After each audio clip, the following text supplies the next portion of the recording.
Tingnan niyo muna itong tips ko. So, ito yung scale kung gutom ang tao o busog. So, basically, ang pinaka-tip ko, mas maganda medyo gutom. Okay? Pag nandito, 1, 2, 3, 4, ibig sabihin, busog na busog ka. Pag 5, sobra kang busog. Pag negative 5, sobra kang gutom. Pag negative 1, parang gutom. Ito, medyo gutom.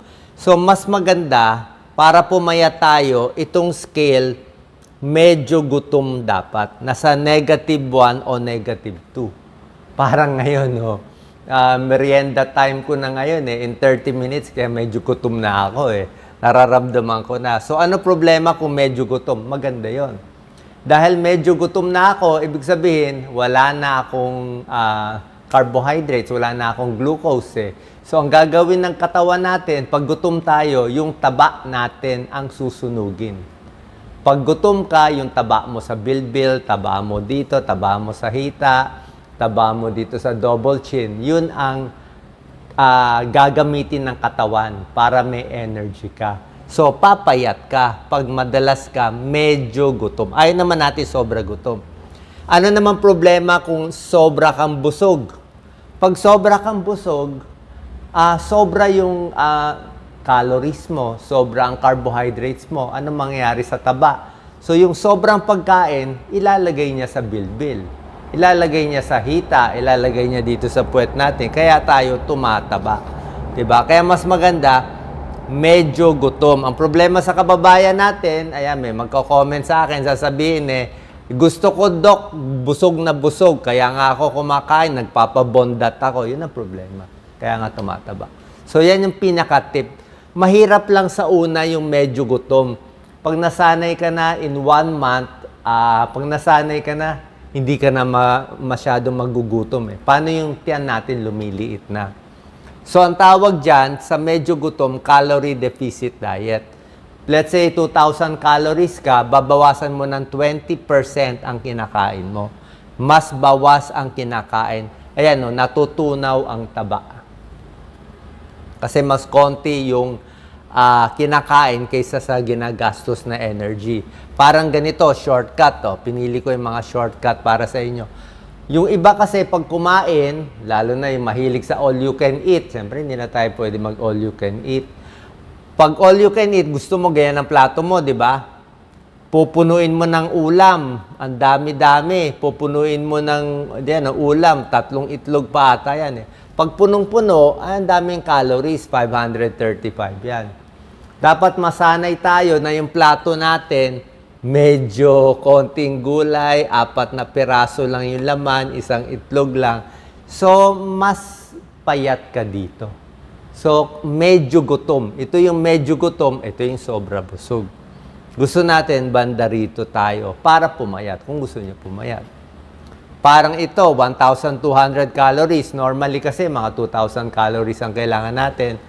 Pag lunch and dinner niya, may kanin pa rin siya, pero half cup na lang. Half cup siya. Hindi na siya 1 cup, hindi na siya only rice. Half cup. May karne o may isda siya, ganito kalaki.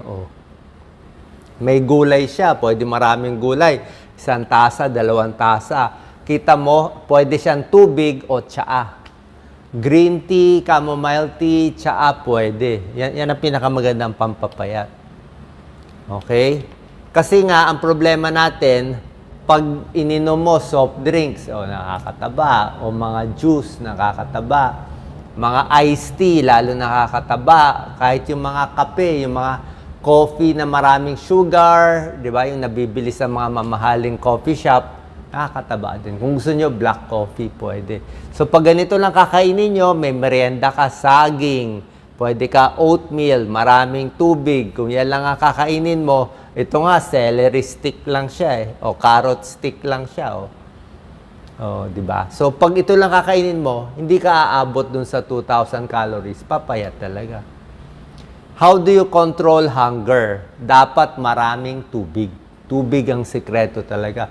Siguro 8 hanggang 10 basong tubig. Like ngayon, gutom na ako. Ininuman ko na 1 basong tubig. Mas maraming protina, mas busog. Ang problem, pag puro kanin, 2 platong kanin, tapos konti lang ang ulam nating tuyo, mabilis magutom eh. Kasi yung kanin, mabubusog ka, mamaya gutom ka na.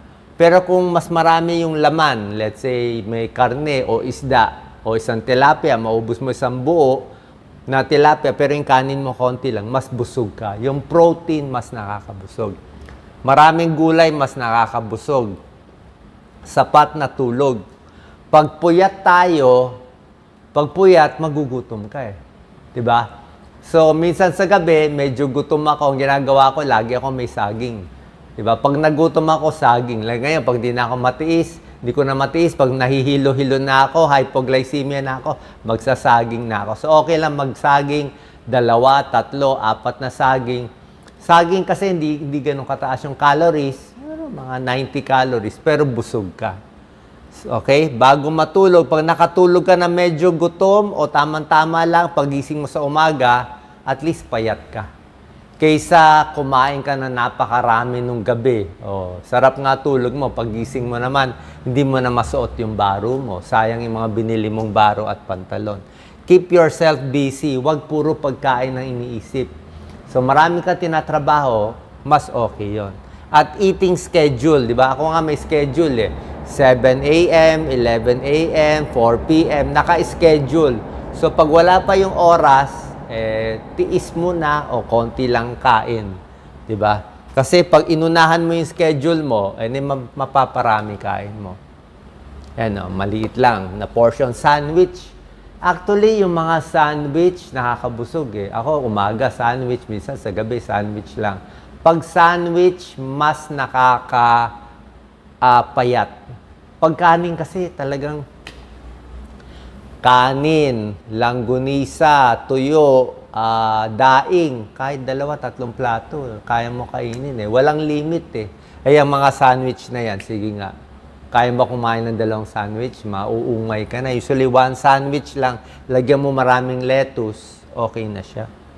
Yan o, apple, busog ka na dyan.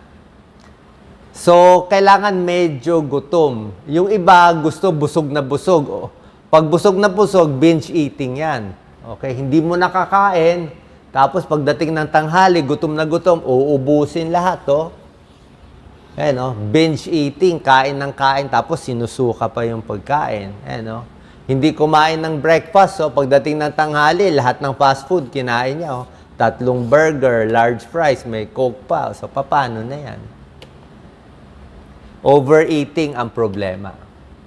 So, bibigay na natin ngayon, ito nga, portion control, regular ang kain, ano ang pwede nyong kainin na makakapayat or hindi ganun kataas ang calories. 18 lahat to. Number 1, gulay. Okay? Like ako, mahilig ako, ampalaya o lalo na yung talong, favorite ko yung talong eh. Pag inihaw lang, ini-steam lang, talong lang, suka, konting toyo, pwede na yon. Ito, salad. Pag salad, dapat ang sauce mo yung parang suka lang, vinaigrette style lang. Kasi pag ginawa mong Thousand Island to o ibang ranch sauce na creamy, doon nakakataba. Ayan pwedeng-pwede naman yan. O kung gagamit kayo ng Thousand Island, konting-konti lang, patak-patak lang.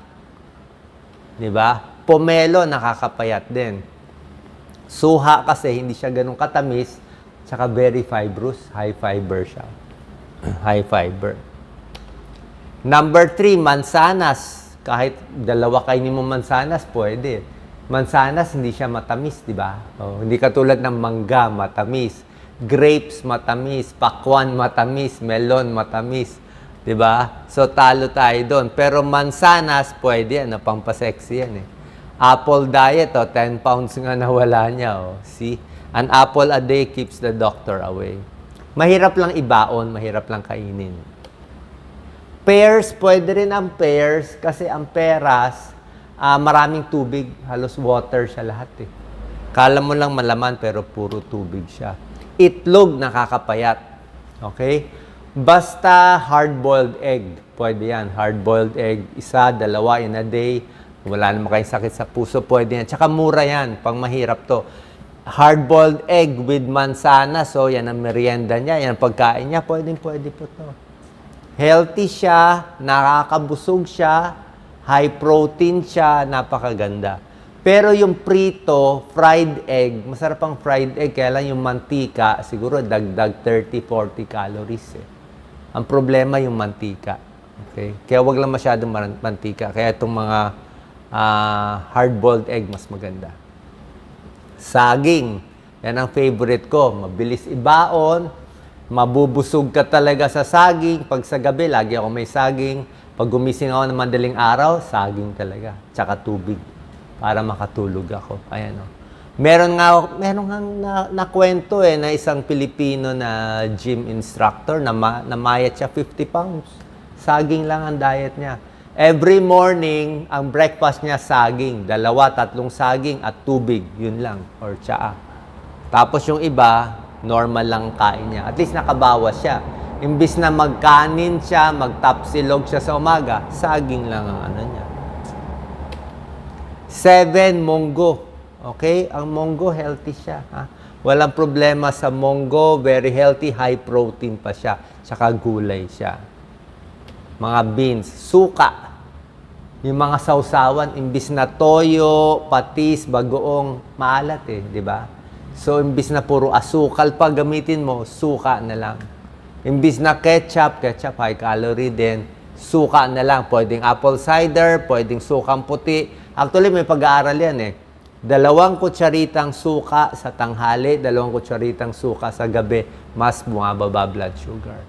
Pero maganda, halo mo sa pagkain. Halo mo sa isda. Tokwa, tofu. Okay? Nakakapayat din siya. Pwede rin to. Hindi siya taho. Pag taho, matamis. Green tea. Tubig or green tea or chamomile tea, walang asukal. Iwas sa soft drinks, matatamis, kahit buko eh. Buko is healthy, pero medyo 50 calories. Isang buko, baka mga 200 calories eh. Isang buong buko, kainin mo parang 1 cup of rice o lampas pa 1 cup. Healthy siya, para siyang sports drink, walang problema. Pero siya na merienda mo. Siya na merienda mo. Kasi may carbohydrates siya, tsaka yung laman ng buko, carbohydrates eh. Ito, halos walang calories yan. Pag kape, black coffee. Okay, pag soft drinks, iwas na lang. Junk food, iwas. Kanin, ito ang problema. Pwede naman magkanin. Gusto mo white rice o white bread. Okay lang naman kung hindi tayo sanay sa mga brown rice. Pero half cup lang, konti lang. Yung gulay ang mas dadamihan. Kasi yung gulay ang mas tumatagal eh. Ito kasing kanin, ang bilis ma-absorb, tataas ang blood sugar. Pero yung gulay, hindi tataas ang blood sugar. O pwedeng half cup. Or minsan, magtinapay ka na lang. Pag tinapay, mas gusto ko yung pan. Or kung kaya nyo wheat bread. Kung hindi kaya nyo mga pan, okay lang naman eh. Yung pandesal kasi natin, matamis. Ensimada, matamis. Monay, mga pan de coco, lahat matamis, masarap eh. Pero yung pan lang, lagyan mo na lang ng konting palaman, lettuce, lagyan mo na kahit anong palaman gusto mo ilagay, pwede naman eh. Yung iba, ginagawang chicken sandwich, tuna sandwich, pwede rin naman. Okay? Number 13, cereals. Merong mga cereals na okay, pero basically matatamis din yung cereal eh. Piliin nyo na may vitamin enrich. Number 13, isda, pwede. Nakakabusog. Ako, hilig ko yung mga. Maraming klaseng isda. Bangus, iba pa. Tilapia, okay lang ang tilapia. Salmon, mahal. Sardinas, pwede yung sardinas, yung sarsa lang, medyo maalat lang siya. So, ginagawa ko namin sa sardinas, nilalagyan ng maraming gulay. So, parang ito, maraming gulay kasama sa isda. Low-fat yogurt, medyo mahal. So, low-fat tayo. Ice cream, low-fat milk, pwede rin. Oatmeal, nakakapayat. Okay, lose weight, 7-day oatmeal diet. Nakakababa ng cholesterol, 20-30 points. Lagyan mo pa ng mga prutas, so, konting gatas lang. Napakaganda. Subukan. Doc Lisa, oatmeal ka. Number 16, manok. Pwede ang manok. Ha? Pero syempre, pag ginawa mong fried chicken, pag fast food na fried chicken, hindi ganun ka-healthy. Unang-una, sobra alat ang fast food chicken natin. Iba yung alat ng fast food chicken natin, parang 1,000 milligrams of salt. Kasi may balot siyang butter, tapos nandun lahat yung alat, sobra alat. Pero pag kayo ay bumili lang ng manok, nilagang manok, yung mga free-range chicken, wala, low calorie yun, low salt yun. 'Di ba? Sariling bili na lang ng manok, sariling timpla. Pwede. Pag nasa fast food, iba na usapan dun eh. Mani, healthy. Ayan, no? Walang mantika, low salt lang siya, sari-saring mani, pwede. Wag lang yung maraming mantika at maraming asin. Tapos mga 1 cup lang siya. Pwedeng merienda to. High protein siya, pang keto diet pa siya. 18, syempre, tubig. Tubig, 8 to 10 glasses, yan talaga pampabusog mo. Bago ka kumain, uminom ka muna isang basong maligam-gam na tubig para medyo may laman na ang tiyan mo, di ba? At least, basta may water, may laban na tayo. Okay? So, sana nakatulong tong video natin para sa gustong pumayat. God bless.